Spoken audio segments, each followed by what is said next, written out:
ఎవరికైనా ఏదైనా శుభం కలిగితే ఆ శుభానికి కారణం ఎవరు అంటే శంకరుడే. నేను చెప్పట్లేదు ఈ మాట, శాస్త్రములు చెప్పే. శుభములన్నీ కుప్పలు తెప్పలుగా ఆయన పాదముల దగ్గర పడి ఉంటాయిట. ఆయన అనుగ్రహించాడు అనుకోండి, ఓసారి ఇలా అంటాడు అంటే అది ఎగిరి వెళ్ళి ఇంటికి తోరణంగా పట్టుకుంటాడు. అందుకే ఒక గడుసు కవి ఒక మాట అన్నాడు, నేను ఓ పువ్వు పట్టుకొచ్చి మీ పాదాల మీద వేశాను అనుకోండి, నేను వేసినది ఇది పువ్వు, మీ పాదముల మీద ఉన్నది ఇది పువ్వు.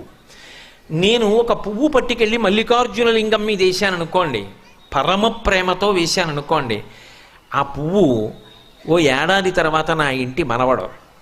నేను ప్రేమతో వేసిన పువ్వు 2 ఏళ్ల తర్వాత నా ఇంట్లో మనవరాలు. నేను ప్రేమతో వేసిన పువ్వు నేను కట్టుకునే ఒక ఇల్లు. నేను వేసిన పువ్వు నాలో కలిగేటటువంటి భక్తి.